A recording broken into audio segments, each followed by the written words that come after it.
Plan है government का वो ये है कि देखिए पहले से things are better, things are peaceful, the terrorism has reduced क्योंकि almost all the terrorist are killed, कुछ कुछ बच गए, उनको उनका भी काम तमाम हो जाएगा। बट ओवरऑल जिन जिन डिस्ट्रिक्टों में जहाँ जहाँ things are better, things are peaceful, वहाँ वहाँ से फौज को हटा के CRPF and J and K police will take over. तो वहाँ फौज का काम रह नहीं जाएगा, फौज will be move to Ladakh और elsewhere wherever it is required. Sumit भाई, मैं देख रहा था इंडियन एक्सप्रेस की एक खबर देख रहा था जिसमें ये बात आई है कि गवर्नमेंट जो है वो इंडियन गवर्नमेंट यानी कि वो सोच रही है कि कश्मीर से कोई फेज्ड विड्रॉल करना चाह रहे हैं।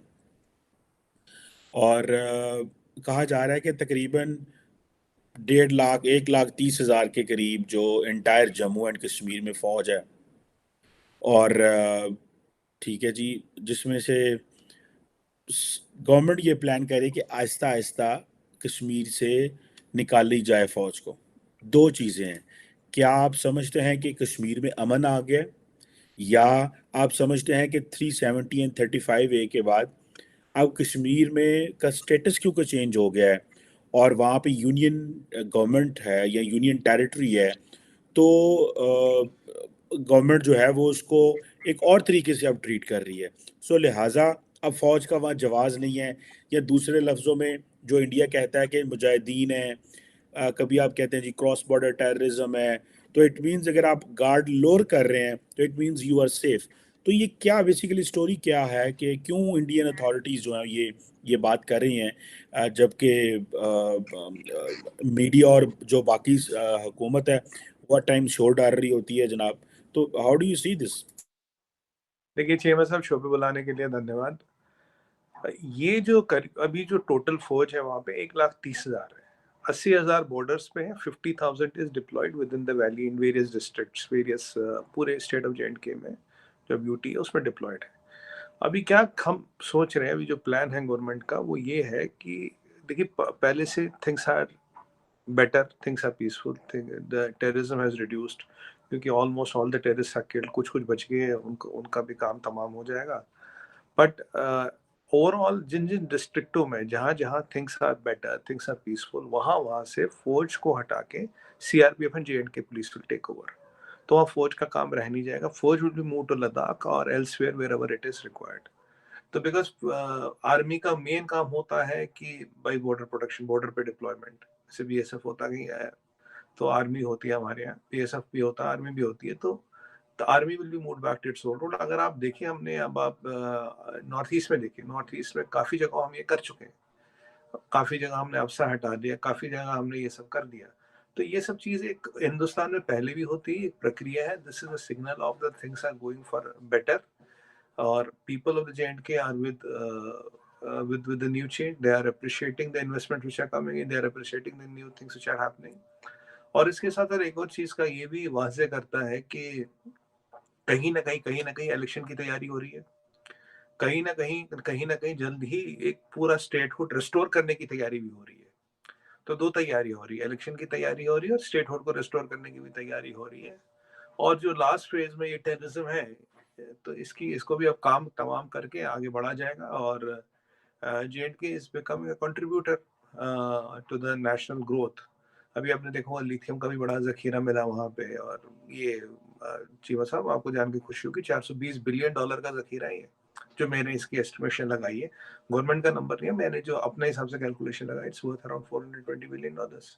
और अभी 18 जगह खुदाई और चल रही है, तो एक जगह का नतीजा है।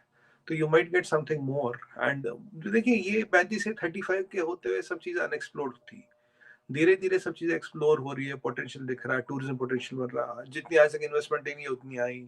अब तक का रिकॉर्ड हाईएस्ट टूरिस्ट गया, अब तक का रिकॉर्ड हाईएस्ट कमरा महंगा बिका है, एंड पीपल आर हैप्पी। देखिए पिक्चर हॉल हाउसफुल जा रहे हैं, ये टेररिज्म में पिक्चर हॉल वगैरह बंद करा दे, पिक्चर हॉल हाउसफुल जा रहे हैं, कोई भी पिक्चर लगाया तो पिक्चरें जा रही है, सब हो रहा है, होटल नए खुल रहे हैं, रेस्टोरेंट्स नए खुल रहे हैं, tourism बढ़ रहा है। So it's all development happening, and development is getting delivered, and these are all the things are the positive side, that then the role of the army is not so much required there as we see now, or CRPF and JNK police can take it over. Sumit भाई, ये कहा जा रहा है कि 5 अगस्त 2019 से Jammu and Kashmir में जो वायलेंस है वो तकरीबन 50% कम हुआ है। कहा जा रहा है जो स्टोन पेल्टिंग है वो तो ऑलमोस्ट खत्म हो गई है। लॉ एंड ऑर्डर सिचुएशन जो है वो वहां पे उनके कंट्रोल में है। तो क्या इसकी वजह मैसिव यूज ऑफ फोर्स था? क्या इसकी वजह लोगों का वहां पे इस चीज पे कन्विंस हो जाना कि भाई क्योंकि हुकूमत ने अब यूनियन टेरिटरीज को बना दिया है और जो लोकल वॉइसेस हैं वो ये समझती हैं कि अब हमें सेंट्रल हुकूमत के साथ मिल जाना चाहिए और पाकिस्तान की पोजीशन भी कमज़ोर हो गई है। जहाज जो माजी में चलता था वो भी अब उसकी वैल्यू नहीं रही। तो अब क्या इन ये वजूहात हैं, ये कितनी को इनकी इम्पोर्टेंस है जिसकी वजह से ये वायलेंस कम हुआ है?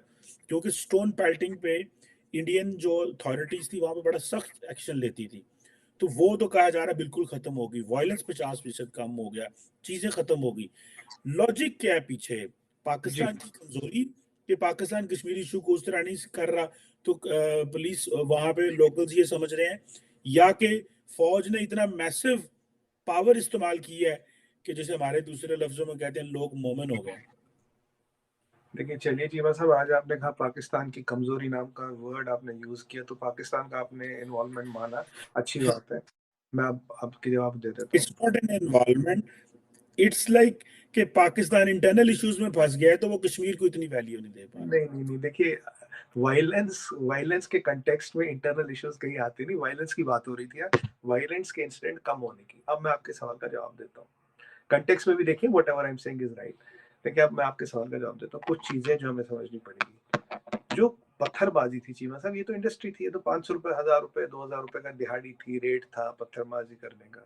और ये पैसा आता था हुर्रियत कॉन्फ्रेंस के थ्रू। हुर्रियत कॉन्फ्रेंस की जब से दुकान बंद कर दी, तब से पैसे, जब से उनके लीडर्स पे क्रैकडाउन हुआ, उनके फॉरेन फंडिंग वगैरह ये सब पकड़ी गई, कहाँ कहाँ से पैसा आता था, किस किस से आता था, ये सब ओपन मीडिया की बातें, कोई मैं आपको अंदर की खबर नहीं बता रहा। देखिए, हुर्रियत गेम से गया, पत्थरबाजी बंद, क्योंकि ये जो दुकान थी जो जिस नाम पे ये फंडिंग चलाते थे वो बंद। हुर्रियत गया तो टेररिज्म को फंडिंग बंद हो गई। और ऐसे कई सारे इश्यूज किए गए, ऐसे कई सारे क्रैकडाउन किए गए जहां से पैसा मिलना बंद हो गया। अमित शाह जी क्या कहते हैं? अमित शाह जी कहते हैं कि टेररिज्म सिर्फ पैसे पे चलता है। अजीत डोभाल साहब का भी ये कहना है, टेररिज्म वर्क्स ऑन मनी। पैसा नहीं है तो कोई टेररिज्म नहीं चलता, कहीं पे नहीं चलता। तो ये जो फंडिंग आ रही थी, जैसे इस फंडिंग को रोका गया, काफी ये फर्जी एनजीओज भी चल रहे थे जो बाहर से पैसा ले रहे थे, इधर उधर से पैसा ला रहे थे कि ये है वो है, तो ये बंद हो गई। फॉरेन टेररिस्ट का इन्फिल्ट्रेशन कम कर दिया गया, जितने थे उनको, I think all of them are eliminated minus a few. तो ये जो दो चीजें चलाती थी मेनली टेररिज्म को, एक तो फंडिंग और एक फॉरेन टेररिस्ट जो आते थे, जब दोनों पे लगाम कसी गई तो लोकल्स को, जो लोकल कुछ भी टेररिज्म में थे, मैं ये नहीं कहूंगा नहीं थे, कुछ मिसगाइडेड यूथ थे टेररिज्म में, अब उन्हें लगा यार ये कुछ सस्टेनेबल तो है नहीं। अब हुर्रियत कॉन्फ्रेंस का किसी का बच्चा या किसी का बेटा तो टेररिस्ट बना नहीं, किसी का बेटा तो मुजाहिद बना नहीं, मुजाहिद तो इधर उधर से पकड़ के बनाते थे। अब आप देखिए उनके पास क्या मकान है, कितने हजारों करोड़ की प्रॉपर्टी उनसे बरामद हुई, ये हुई, मतलब पैलेस पैलेस में रहते थे। ये सब चीजें इनका जो खुल एक्सपोज हुआ। दूसरी बात हुई 335 ए, 370 हटने के बाद, जो मनोज, जो सिन्हा साहब की गवर्नमेंट आई, मनोज सिन्हा पहले मुर्मू साहब थे, ये बहुत ट्रांसपेरेंट और क्लीन गवर्नमेंट है। हमने तब से 3 4 5 इलेक्शन वहां करा दिए, डीडीसी इलेक्शन हो गए, पंचायत के हो गए, बीडीओ के हो गए, एक नई ऑल्टरनेट लीडरशिप सामने आई और लाखों में वोट पड़े, आपको तो पता ही है।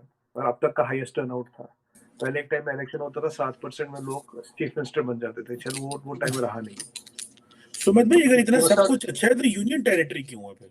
मैं आ रहा हूँ, उसी पे आ रहा हूँ, बिल्कुल मुझे पता था आप पूछेंगे। तीसरा पॉइंट, जो हजारों करोड़ की इन्वेस्टमेंट वहां आई और मुसलमान उनको से आई, जो आज तक नहीं आई थी। ऐसा नहीं बाकी कंट्रोल नहीं डाला, हमारे इंडस्ट्रियलिस्ट खूब लगा रहे। पुलवामा में अभी मैंने देखा था जिंदल साहब का प्लांट लग रहा। कल महाशिवरात्रि के दिन शंकराचार्य में इतने लोग हैं जितने पिछले 30 सालों में नहीं देखेंगे, बड़ा बहुत पुराना शिव टेम्पल है। तो चीमा साहब, ये इन्वेस्टमेंट मुसलमान कंट्रियों से भी आई, नॉर्मल कंट्रियों से भी, लोकल इंडस्ट्रियलिस्ट ने भी, हमारे जो इंडिया के हैं बहुत पैसा डाला। अब ये जो डेवलपमेंट आ रही, हॉल खुल गए, चीजें हो गई, धीरे धीरे धीरे धीरे चीजें खुल गई। इंटरनेट 4G आ रहे हैं, आप इंटरनेट की बात करें, 4G सर्विस फटाफट चल रही है कश्मीर में।